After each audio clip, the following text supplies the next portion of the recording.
Yeah. I love my HBCU.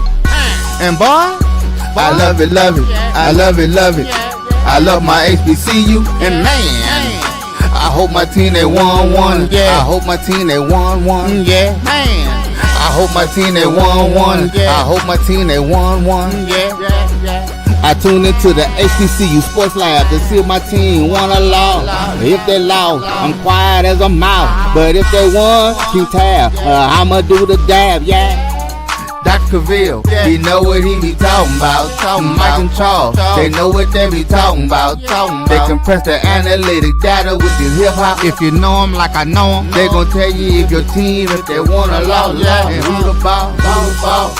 So listen to Professor, yes sir, and pay attention, cause he gon' teach a lesson. This is Dr. Cavil's Inside the HBCU Sports Lab, episode 673. This is the Indy Report. I'm your host, David L. Rhodes. Hopefully I'll have Brandon King here. Jeffrey Johnson and Tariq Wilson are currently on assignment. They might pop in, probably not. You know, those brothers are very busy. I just wanted to before I do the intro, I wanted to give a quick shout out to No Chill Sports. I was on their show earlier this week with the HU Pirate Ship talking about the predictions from A&T. Maybe I'll have some discussion points about that during the show today. But welcome to episode 673 of Inside the HBCU Sports Lab radio show and podcast, the show that's covering the sporting HBCU diaspora. All things HBCU sports for institutions large and small, from the NAIA to the NCAA. We share insights and information on the HBCU sports culture and HBCU athletic aesthetics to facilitate the story of HBCU athletic programs and the business of HBCU sports. I'm your host, David L. Rhodes. We are filming live from our home studios and sending a signal live to our KCOH 1230 AM studios with the Texas Radio Hall of Fame, Ralph Cooper, in the beautiful home of Texas Southern University from Houston, Texas. I hope everybody's having an outstanding week so far. It is Wednesday. We've had some interesting news that came out the pike today. One of the big stories of the day was the fact that the CIAA announced that they are going to be in Baltimore, Maryland for their tournament for the next couple of years. Let me pull that up real quick. See if everything works properly. Let's see here. So, I mean, there's been talks of it and there's been reports of it, but the article came out today. They officially extends their Baltimore partnership through 2029. Over $109 million in economic impact for the city of Baltimore while it was in the tournament in 2022 to 2025, which is amazing in itself. The 2025 tournament alone pumped $27.4 million into Baltimore's economy, created 1,500 jobs, and pulled in $2.4 million in state and local tax revenue. So the mayor of Baltimore, Brandon Scott, has been doing a phenomenal job from that standpoint. And I quote, "The tournament isn't just about basketball games. It's a celebration of Black culture, Black history, and Black excellence." They also have an education day and a career expo and a fan fest as well. I went one of the years when they were in Baltimore, and it was outstanding. And that's how I felt when the bidding came out, that I knew it was going to be very difficult for another city to take that from them. So I'm not shocked at it one bit from that standpoint, but shout out to the CIAA for getting this done, and it's a phenomenal job for them. Now, that being said, some other news of the day that we have, I would like to shout out when Brandon comes today, I'm going to have a discussion about this, but Tennessee State, they reached a deal with the state of Tennessee. They almost got $100 million for the next 3 years for operational support. The funds were originally designated for deferred maintenance, but now will strengthen the day-to-day university operations. I will say that's great, and that's a good first step, but the state of Tennessee owes them much more money than that.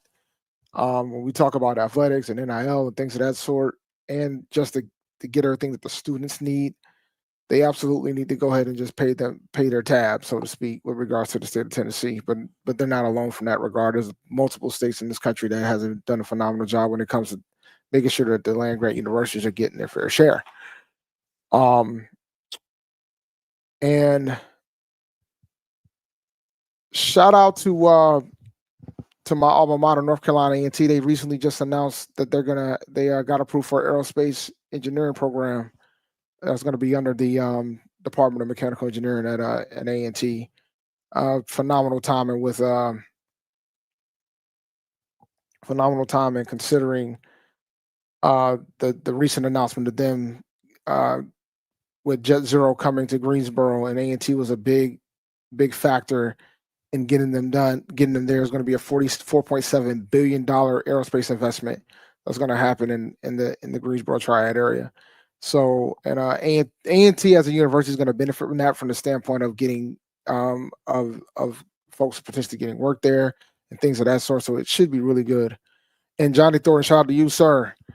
I think it's gonna be there. I think Baltimore is gonna have that tournament for as long as they want to have that tournament in Baltimore, in the CIAA tournament, in my opinion. I don't see a scenario where they're just gonna give that up.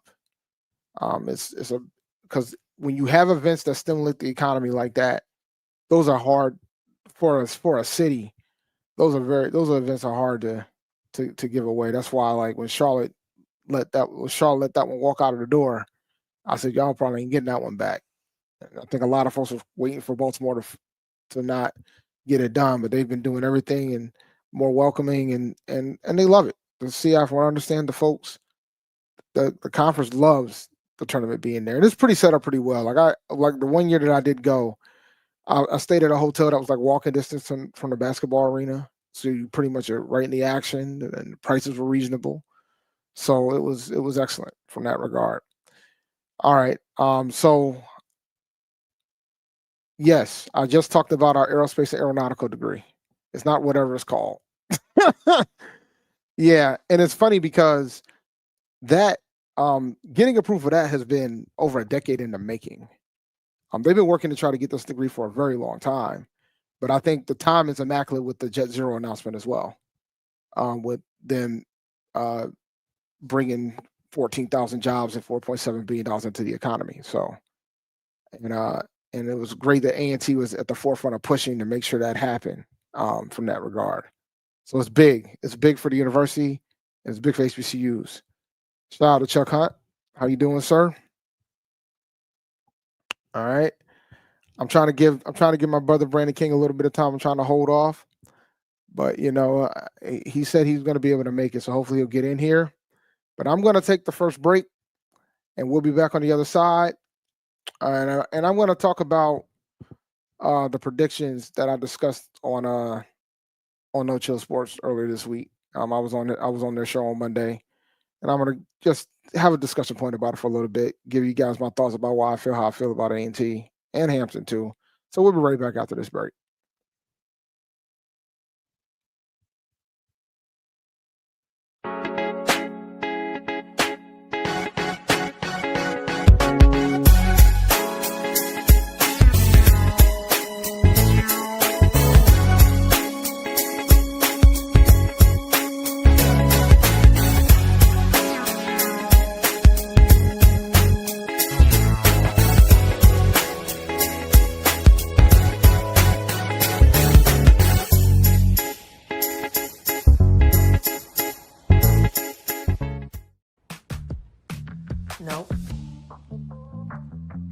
Nope. Come on, him? Ooh, I like him.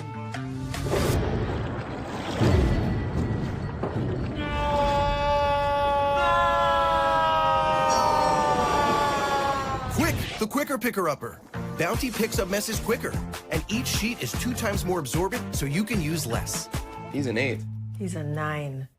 Bounty, the quicker picker-upper.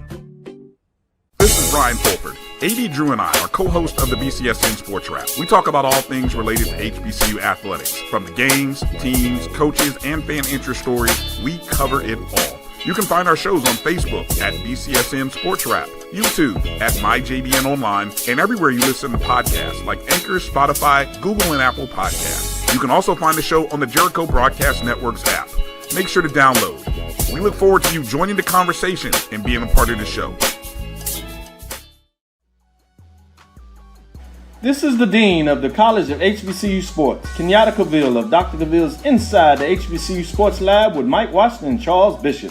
Come mix it up in the lab where the course lecture is in session every Tuesday from 6 o'clock p.m. Central Standard Time on Facebook Live, YouTube Spreaker, or the BCSN app, as we discuss all things about the HBCU sports culture, including exploring the week that was in the sporting HBCU diaspora, as well as the upcoming week of HBCU sports.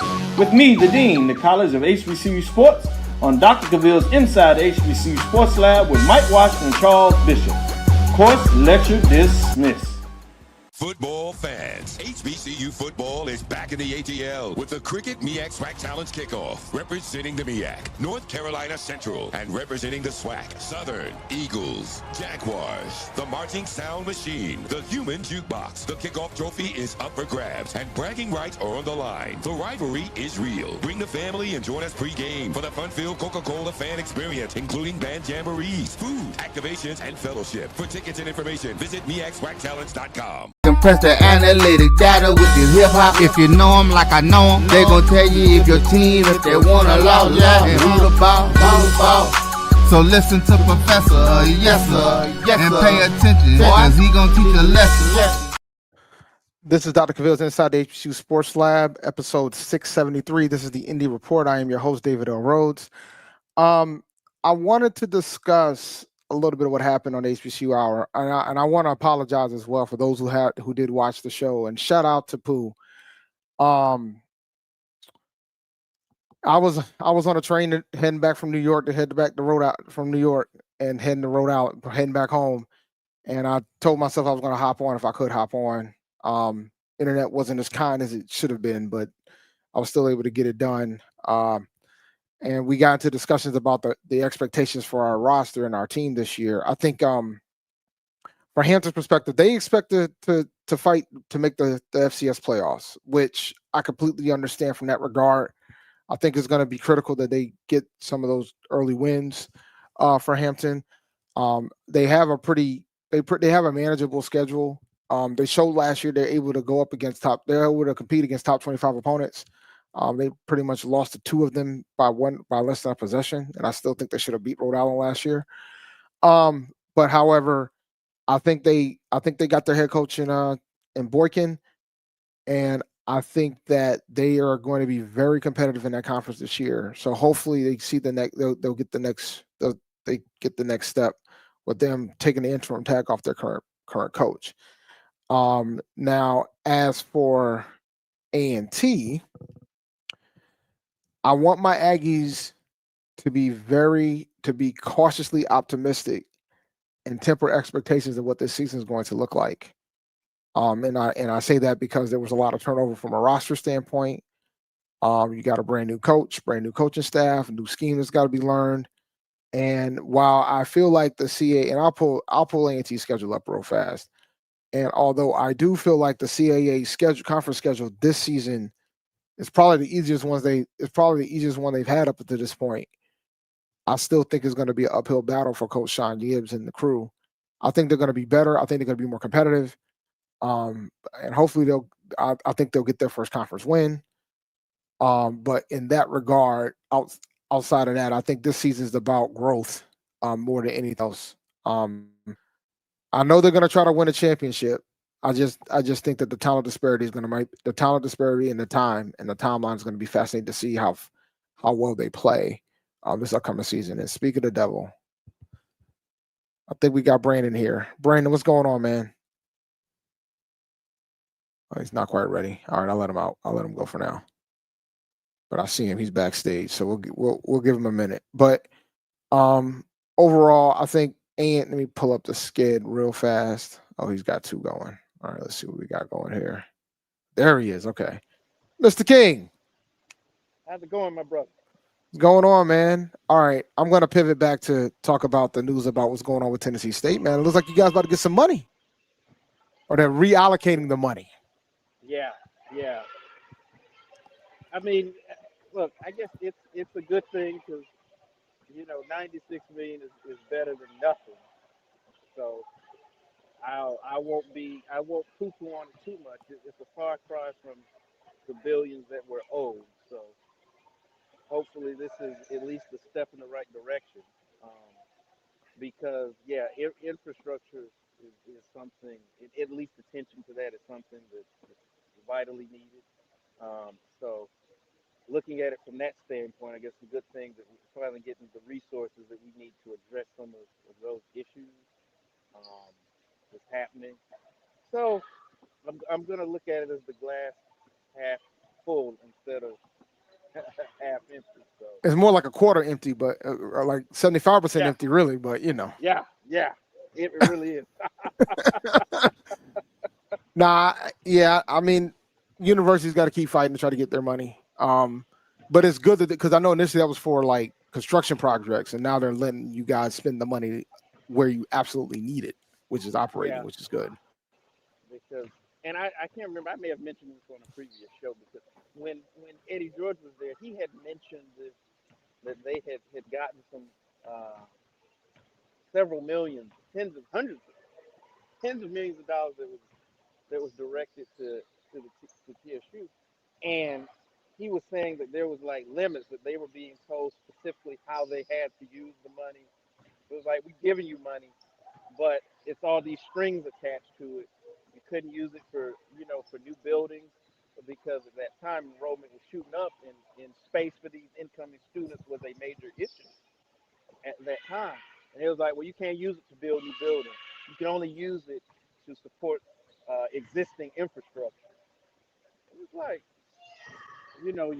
you still, even when you get some money, from that standpoint, you're still operating with one hand tied behind your back. So, but like I said, it's good that we're getting at least some of something, considering the financial issues that that we're going through down at 3,500. So Yeah, I was wondering, man. I'm gonna send your info to my man Pooh, because I don't know if he's got somebody for Tennessee State. He's been doing HBCU hour. He does okay, it on Mondays and Thursdays. Myself and HU Powership hopped on Monday to talk about A&T and Hampton, and I got on the record saying at most 4 wins for A&T. That's what I got on the record for. At most 4 wins. four. They were trying to get me to 6, 7, and I wouldn't allow it. I wouldn't allow it. I got to look at who are the what are the four you're looking at? All right. I'll pull up the schedule. You probably can't see it from here, but I'll pull up the schedule real fast. Give me 1 second. Let me see here. While get my technology, get my bearings right. Let's Because see here. technology is a beautiful thing until it doesn't work. One thing, listen, and I was very clear when I said this when we started discussing it. The key is gonna be game one. Oh, I ain't even sharing yet. The key is gonna be game one against you guys, against Tennessee State. If we it is critical that we win that game against you guys on August 30th in the John Mayer Classic. It is critical. Because we're going against Central Florida and Orlando. That's the money game. That's the dollar bill y'all game. Then we Yeah, got Hampton. Hampton's the home opener, which is a premium game. Or maybe I'll talk about the premium game thing since HBCU Game Day won to write article. I'll probably have a discussion about that too. But so it's a premium game, but it's also the home opener. Um, you know, I think that we're going to be more competitive than what we were last year, but Hampton's a really good team. We have not beaten Hampton since they've left the MEAC in football. Have not beaten them since they left the MEAC. So I put that one down as a possible. School down the road is hard for me to admit. They should win, but I think it's going to be more competitive than the last one because it's in Greensboro. That's another premium game, but that's Aggie Eagles. That's a rivalry game. So we yeah. we tend to put those there. I think that if we don't beat Hampton on the 13th, we will get our first conference win in Orono, Maine, against Maine. I think we'll go up there and get it done. I don't think we can beat William and Mary. I think that they're too good, man. They're ridiculous. I think South Carolina State is going to take a step back, so I expect us to beat them at homecoming. Campbell should be better this year. That's going to be a tough one for us to win, even at home. Townsend is going to be pretty good this year as well. Stony Brook's probably going to be ranked in the top 25. So those are gonna be those three that trifecta is gonna be a rough stretch. Um, and then we play Monmouth, which isn't gonna be a slouch either. And then we close out the season at Elon, and I think Elon is a possibility because Elon's lost a lot of people, lost a lot of players. So from that regard, I don't know. I don't know if it's the timing of why we're playing Hampton at home again. I mean, I know we're gonna play them every year, and it might have been like a payback game from the homecoming that they had to leave when they left the conference abruptly when they went from the Big South to the CAA. I have no idea. But yeah, because we played the last time we played them in the Big South, it was on the road. We went to them, and then we play and we played them again at their homecoming. And this is their first time being at our place. That was our first last year was their first time being at our place in a couple of years. So we'll see. I'm kind of fascinated to see how that goes. But either way, it'll probably be back and forth after this. But yeah, 2 years in a row, I was kind of surprised by it myself that we got them at home 2 years in a row. But it's a conference game, so CAA controls all that. That's true. That's interesting. Yeah, 4. That's I mean, I like the 4 I'm looking at is Elon, South Carolina State, Maine, and we're gonna get one of these two. Oh, Maine and you guys, Tennessee State. Those are the 4 I'm looking at. And I'm like iffy on both of these, like Hampton and School down the road, but we'll see, man. Like they're both at home, so I know we got a puncher's chance because it's at home, and we're gonna probably have some pretty strong crowds. Our season ticket sales are really good right now, so we got 6 home games this year. yeah, y'all. I mean, y'all may have a chance to get us. That first game. I'm not 100% like. If y'all were to beat us, I wouldn't be like, oh my God, the sky is falling. I mean, and we lost a lot, Yep. a whole lot, and you know, both from a skill position standpoint, and then up front, picking on the offensive line, and you know, the guys that they brought in, they're young, a lot of youth, so in particular, and that includes the quarterback position. So, and I think that was one of the reasons we were able to advance as far as we had solid play at the quarterback position. We finally had Draylen secure that position, and then we were able to run the ball and play defense. But you've lost so much of that engine. I really don't know. I know Coach Barlow's got to get his guys in there. So I don't know. The blue and white game. I didn't even pay attention to it just because so many of those guys used to, you know, a Yeah, lot of those you guys may did not y'all even have a be here. game? We didn't even have a game. We only had 6 healthy offensive linemen, so we didn't Yeah, really have and much of a game. so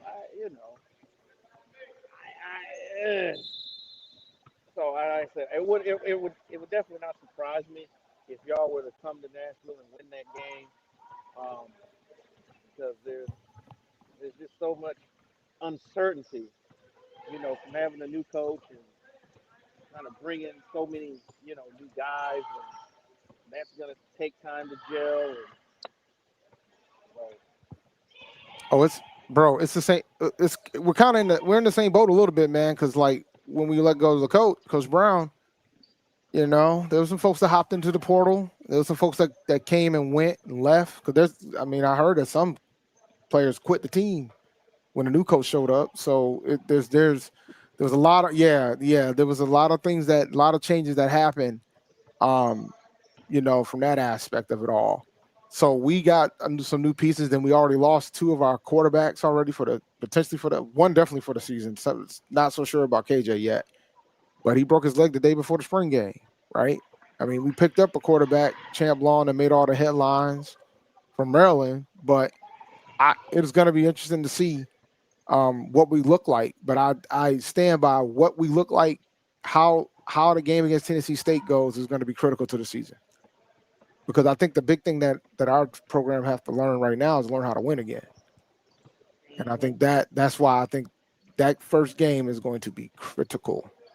Like I went on record saying we could go 1-11 again, or we can win 4 games. Yeah.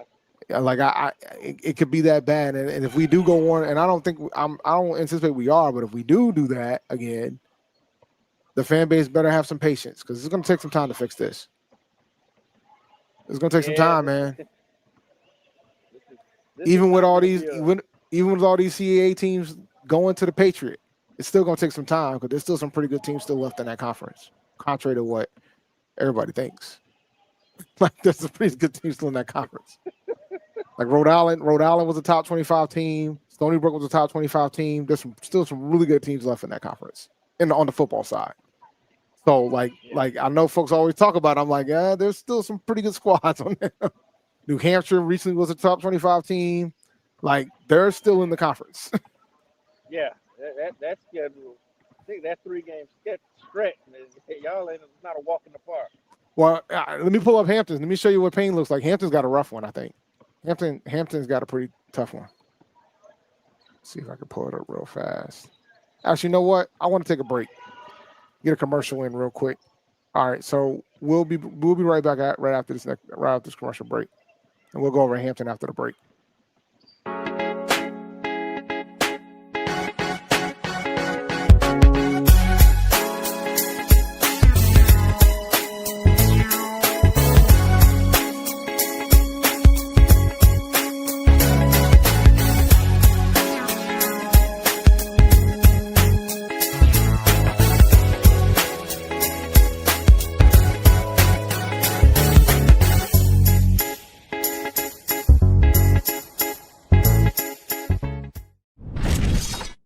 There's a shot. That might be. It could be.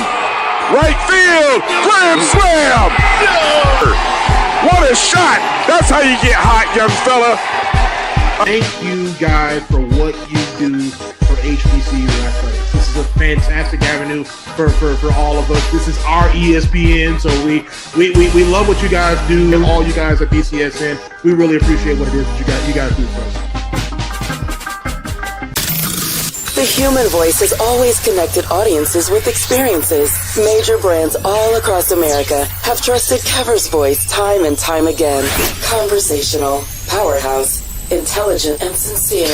That's the voice you need for your creative marketing process. KEAVERSVOICE.com. Kever's Voice, Kever's Voice, KeversVoice.com. Always on, all the time.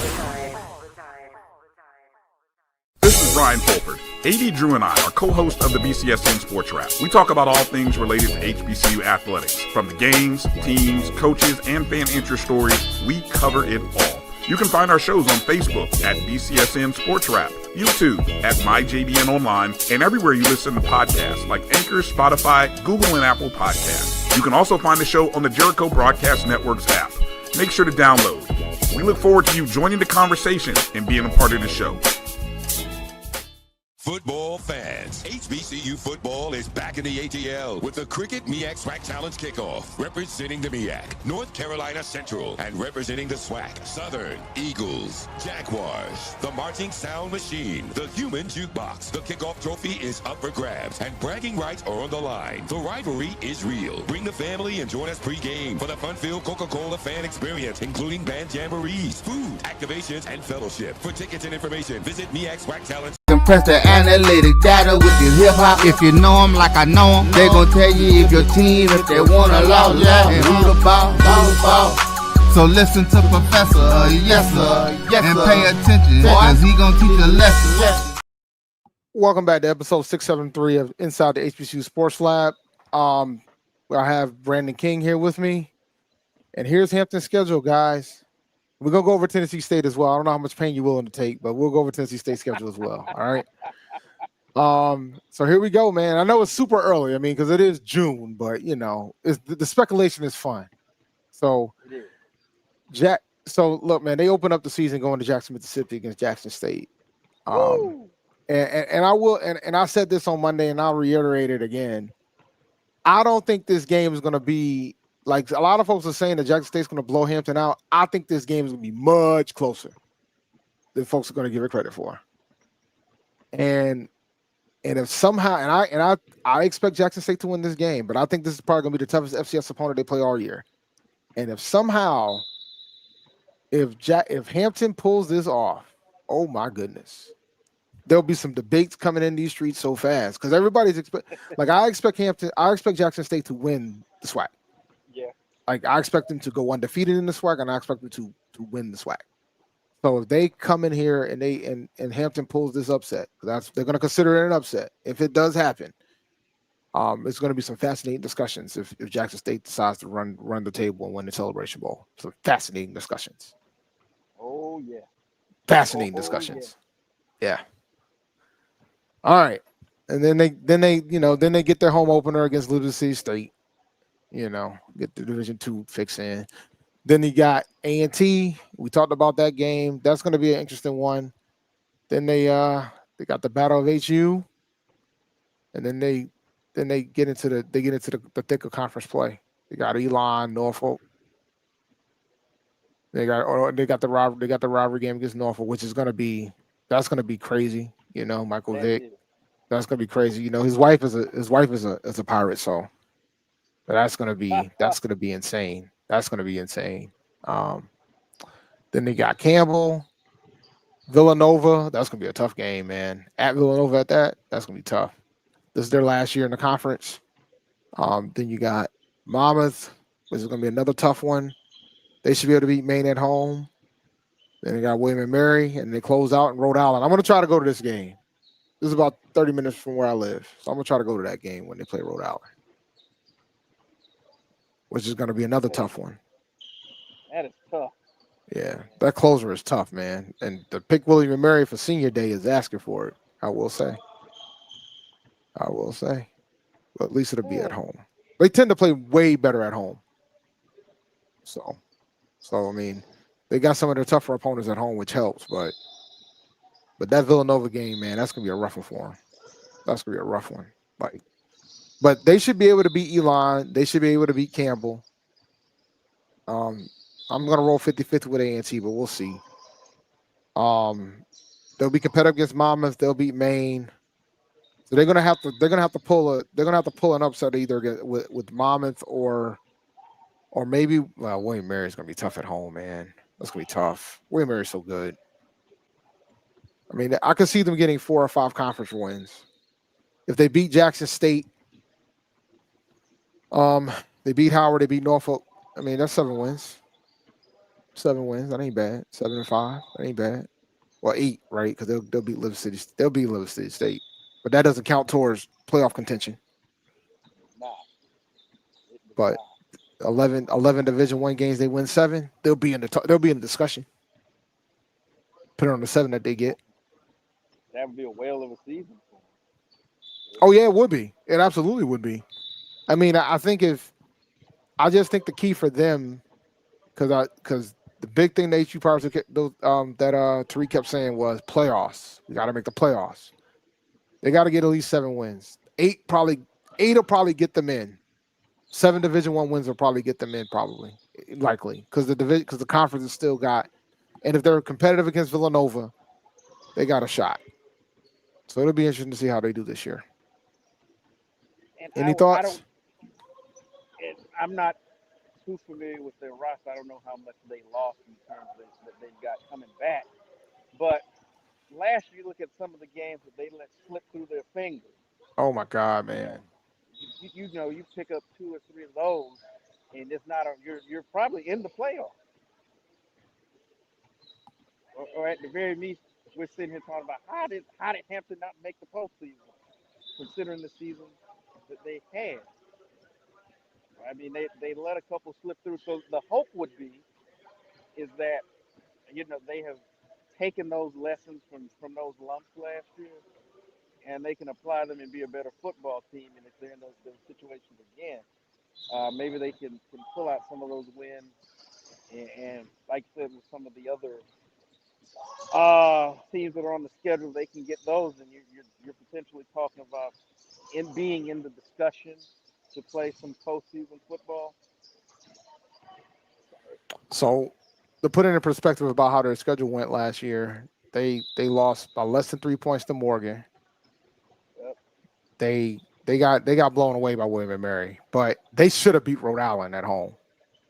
They lost that game in overtime by less than 3 points, and they were in a one possession game against Villanova. So you're talking about being competitive in like top 25 games. They beat Elon, which should have been expected. They beat us, but that's a whole different discussion point. And they were 3 points away from beating Richmond as well.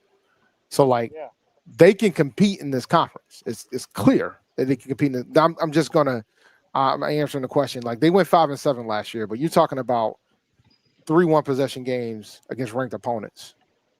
Like they can compete in this conference. They should have beat Albany too, but that's a whole different discussion. They can compete in this conference. Like they can do it. They lost 4 straight to close out the season, but they can absolutely compete in this conference. So that's why when I have this discussion point about, I think folks automatically assume that Jackson's going to blow them out the water. I'm like, I don't think it's that clean, guys. I just don't. That's why I said it's probably gonna be their tough. That's gonna be Jackson State's toughest FCS opponent of the season. I know they got an FBS. I think they're playing Southern Miss or one of those Mississippi schools, FBS schools. But I think that outside of that, this is gonna be the tough one. Now I think Jackson has a shot to beat Southern Miss or whoever they're playing, and have a legitimate shot to go undefeated. Like they have a legitimate shot to do it. So we'll see. Because I think there's word on the street is they might potentially be able to try to fund 105 scholarships. And if that happens, guys, I'm gonna let the rest of the swag know right now. Y'all ain't gonna be winning no championships for a while. Unless I'm just telling y'all that right now, it's gonna be a while. Because that means they pretty much can get the pick of the litter at that point. Yep. So it's just so y'all know. Because we see so many of these games, these Dave and Goliath games. A lot of times the first quarter or so is close, but once they start bringing in the 2s and the 3s and that difference in scholarships, that's where it makes the difference, and you start to see that drop off, from the starters to the 2s, and that's usually where you see the game start to open up. You can find 105 in the SWAC. Don't forget about it. The championship. I'm like, State. I'm curious to see what they're like. I'm curious to see how many other programs within that conference goes over the 63 allocation. Like 63 is the allocation that FCS has. So I'm curious to see how many goes over that limit within the SWAC. I'm curious to see how many goes over in the OVC in the Big South and in the CAA and in the MEAC. I'm fascinated to see who's going to go over that limit, go over 63 this upcoming year. Yeah, we kind of talked about it a little bit last week, but I think in with this new landscape, we're going to see is who's really serious about collegiate athletics, not just fielding the team, but competing. If you want to, go beyond that, that 63 to that and beyond, that's where it's going to now for you not only compete but go to the next level. So, and I always said this is really where your athletic administrators, your athletic directors, they're going to earn their money. And if we're speaking of Jackson State, if there's one AD in the SWAC, but in HBCU football that can come up with a way to do it, to make it happen, it's Ashley Robinson. I have, confidence in him being able to do it, considering what he's been able to put together while he's there. So it'll be interesting. It'll be interesting with Title IX too, because if you're gonna add that many additional scholarships, that means you got to make sure you get some on the other side as well. that is true. Yeah, so it's gonna be interesting. I don't think everybody in the SWAC is gonna hit 105, Zordon. That ain't happening. There's some that barely can hit 63. Mississippi Valley. There's more than that. So,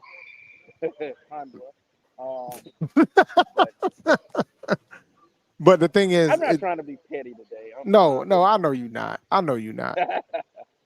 But it's gonna be interesting. It's gonna be interesting to see who actually does go over that limit. So we'll see. Yeah. We shall see. So we're gonna take another break. We're gonna take one more break. We're gonna go over your squad. We're gonna go over Tennessee State, man. We're gonna see how you feel about Tennessee State. We're gonna see how you feel about Tennessee State. The Big South OVC co-champion Tennessee State Tigers. So we'll be right back after this break. Football fans, HBCU football is back in the ATL with the Cricket MEAC SWAC Challenge Kickoff. Representing the MEAC, North Carolina Central, and representing the SWAC, Southern, Eagles, Jaguars, the Marching Sound Machine, the Human Jukebox. The kickoff trophy is up for grabs, and bragging rights are on the line. The rivalry is real. Bring the family and join us pre-game for the fun-filled Coca-Cola fan experience, including band jamborees, food, activations, and fellowship. For tickets and information, visit MEACSWACChallenge.com.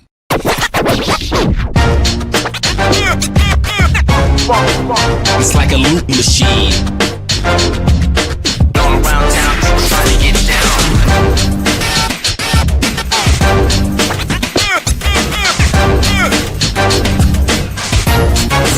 It's like a loop machine.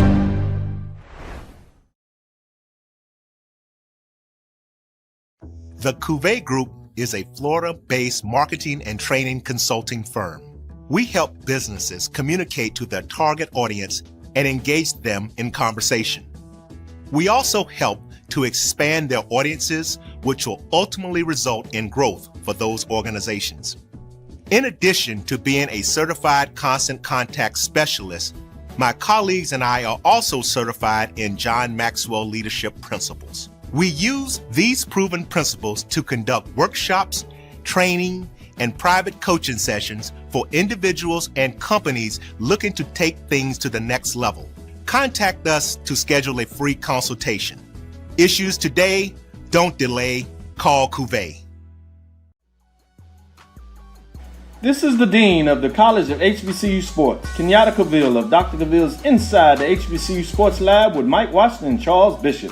Come mix it up in the lab where the course lecture is in session every Tuesday from 6 o'clock p.m. Central Standard Time on Facebook Live, YouTube Spreaker, or the BCSN app, as we discuss all things about the HBCU sports culture, including exploring the week that was in the sporting HBCU diaspora, as well as the upcoming week of HBCU sports. With me, the Dean, the College of HBCU Sports, on Dr. Cavil's Inside the HBCU Sports Lab with Mike Washington and Charles Bishop.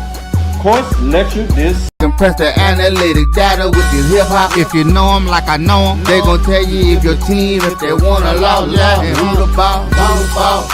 So listen to Professor, yes sir, and pay attention, cause he gon' teach a lesson. Welcome back to Dr. Cavill's Inside the HBCU Sports Lab, episode 673. This is the Indy Report. All right, man.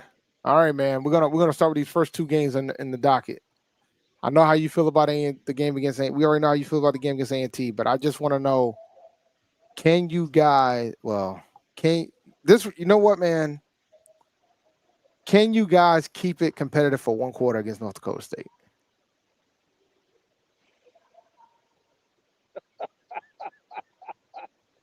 You know what? In best case scenario, yes. Best case scenario. Do I think it's going to happen? I do not. Maybe a couple of series. But I mean, last year that game got out of hand quick. It got out of hand quick. So I remember when A&T went all the way out to Fargo for that game, man. And it was rough because I knew what squad we had when we scheduled that game initially. And then the pandemic happened and everything changed. And we had to move that game back 2 years. And I'm like, oh my, because the squad we had in 2020, I thought we had a puncher's chance against those guys. Like I was ready to fly out there.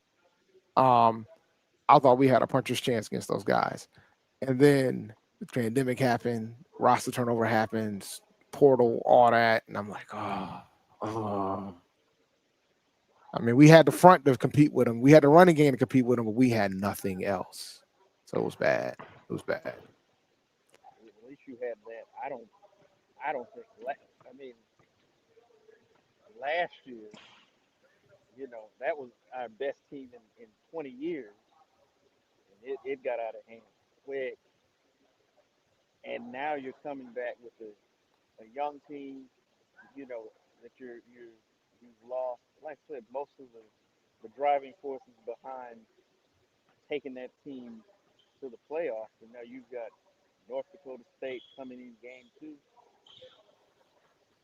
Last year was 52-3. I mean, if we could hold them under half a century and get in the end zone, I'll take it. And look, man, when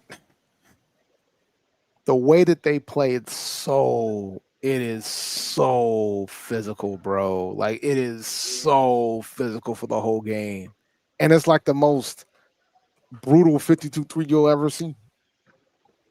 It's like you gonna feel this 52-3 Oh my for all God, 60 man! minutes, man. All right, Alabama A&M, which is a classic that you guys are bringing, a rivalry game you guys are bringing back, which is long overdue, by the way. So, how are you feeling about Alabama A&M? They got a new head coach too in Sam Shade. They do. I think this is gettable. You know, we ain't played since 2010. We won that game, but I mean, you can throw all that out the book, so it doesn't even matter. But I mean, they're in a similar situation. You could make the argument that they may be a little behind us in terms of we had, even though we had a lot of talent walk out the door, I think we've brought in a little more perhaps than they have at this point. So I like our chances in that one. I think that's a gettable game for us. I would be shocked if A&M beat us. Yeah, I think Really. Sam Shade needs. I think they need a year. All right, now we getting the OVC play now, man. How you feeling about the OVC this year from the standpoint? We can just because we're pushing on time. We probably got another 5 or so minutes, but how are you feeling about the OVC coming into this year? Like you're starting the conference playoff with Tennessee Tech, then you got Eastern Illinois, then you got SEMO. Well, you look at we beat up on Eastern pretty bad last year. I think it might have been our home. It was like 41-17. Um, I don't foresee while the game may be closer. I think that's another one that we can get. SEMO has been one of the class of the OVC for several years, and I think that's probably they're going to be more so in contention for the OVC title, I think, than we are. So we're probably going to drop that one. Tech is going to be an interesting one. It's in-state, beat us. I look at this, if we can go 2-1 would be ideal. I don't see us beating all three of these. I think we'll get Eastern. I think SEMO will get us, and Tech's a toss up, but I probably would lean more toward Tech beating us. I just think about so much last year, and I know we're running good time, so this will fit into a lot of the game. So much of it was the defense really clamping down in the second half, and really allowing Draylen and the offense to kind of make up for lost ground. And considering what we lost on the defensive end, and Eric George, Sanders Ellis, um, we lost arguably our top corner. Um, we lost some other guys up front, so I don't know if we're going to have that I don't think we're going to have that margin for error, and so I think that's going to cost. So we'll probably go 1-2 during that 3-game stretch. Okay. All right. I gotta hit the super chat too. Sadly, it's gonna be worse than last year. TSU won 9 games. I had no shot. Now they got one returner. So yeah, it's gonna be that's brutal. Shout out to Johnny Thornton for the super chat. Does it cost HBCUs money to opt into the house versus NCAA? It's gonna cost HBCU money whether you opt in or opt out, from what I understand. So I think the cut is around $300,000 per team per school, from the settlement. So it is going to cost HBCU money from that aspect, whether you opt in or opt out. But also, you also got to take into account that when you opt in, you get to do revenue sharing if you have the revenue to share with your players. So that regard. So it kind of makes it a little bit more flexible from a standpoint of what you want to give to the players, and things of that sort. So the conferences just got to decide how they want to handle it. They want to let the schools do what they want to do, or they want to impose some limits. Some conferences are doing it differently than others. The SWAC did just announce that they're going to do it they're opting in, and there's not gonna be any roster limits. So we're gonna see how it goes, man. Here's your next 4 games, man. You got homecoming. You got homecoming against Howard. You got Western Illinois at home. You got 3 straight home games. That's pretty awesome. And you got Lindenwood at home. So Howard's very winnable. So I'm gonna thumbs up us with that one. We beat Western pretty bad last year. That is a team that's still kind of, I would say they're figuring it out. I anticipate them being better than they were last year. I think we win that one, but it's a lot closer. Lindenwood has never beaten us.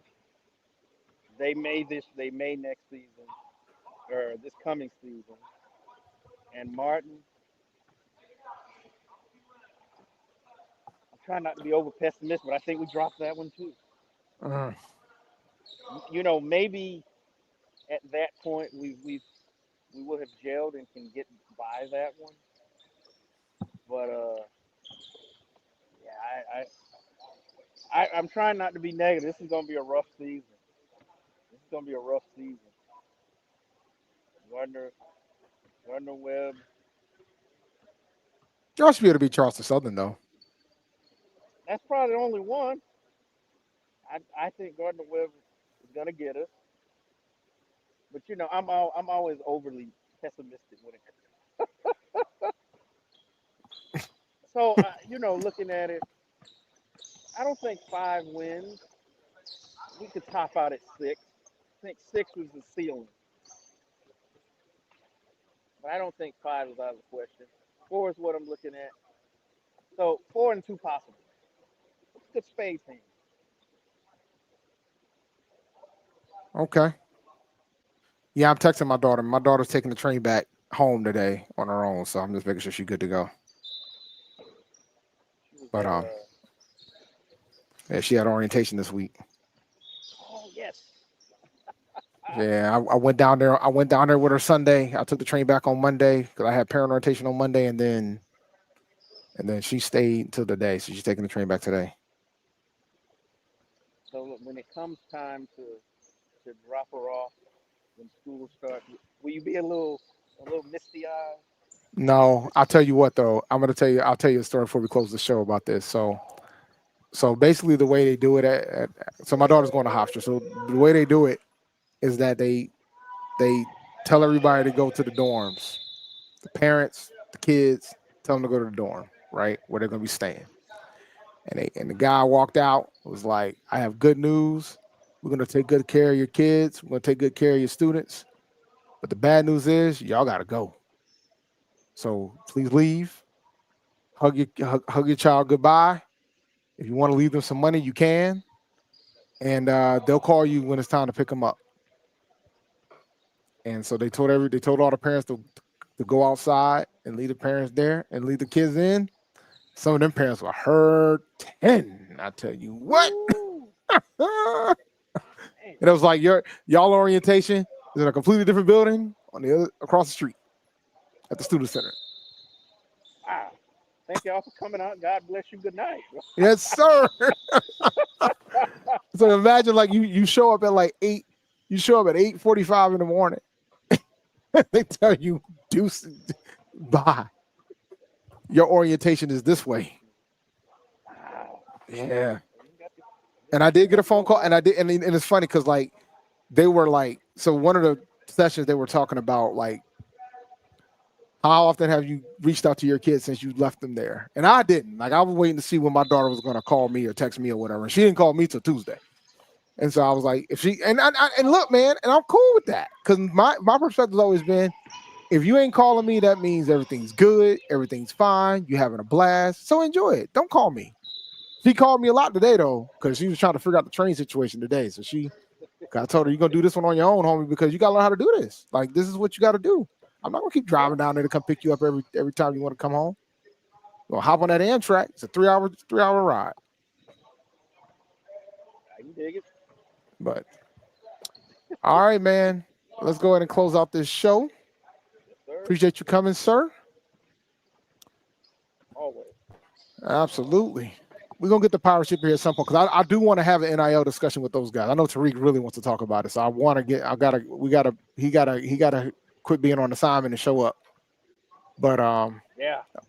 But before I close the show, I want to say something about premium prices, and then I'm gonna do the outro. Look, guys, if you guys ain't charging more for your big games, then you're doing it wrong. You should always charge more for your big games. You should always charge more for homecoming. You should always charge more for your rivalry games. That's just how it goes. Your home opener, you should charge more. Like you should charge more for these games because those are in-demand games. You should charge more. People are going to be willing to pay it. Contrary to what you think, they will be willing to pay it. I mean, shoot. I went to Alabama State's homecoming last year. I spent over $200 for a ticket, and that's regular price. You should charge more for your premium games. There's nothing wrong with doing that. All right. Yeah. What the big boys do. That's what they do. Like, I don't know why. Like, if you value HBCU sports, you should not have a problem charging more for your games. Point blank, period. I agree. Oh, I missed the super chat. Hold on. Hold on. All right. Oh, two from the caller from TSU. Can you please schedule the school down the road? I can't say that. So, appreciate the super chat, Johnny. Y'all need to go schedule them, man. They seem like everybody. They think that everybody's ducking them. So, there's that. Yes. Look, we take on all comers. Look, Obviously, y'all out here scheduling North Dakota. Yeah. Look, I'm still campaigning to get Texas Southern on the schedule. You gotta have the battle of the real TSU. You got to. I agree. That's a built-in money game. Yep, sure is. All right, let me go ahead and close out, man. Thanks for listening to Inside HBCU Sports Live. Make sure you share our podcast with your friends or colleagues. I'm David L. Rhodes. Shout out to the Dean of HBCU Sports, Dr. J. Kiana Cavil, coming from Inside the Lab with my host, Brandon King. We hope you enjoyed. We look forward to you next week as we discuss the latest news in the lab. Make sure you follow me on Twitter at ChampD1012 and follow Brandon King at SneakerShopTalk.com. Check out the articles he's out here writing in these streets, man.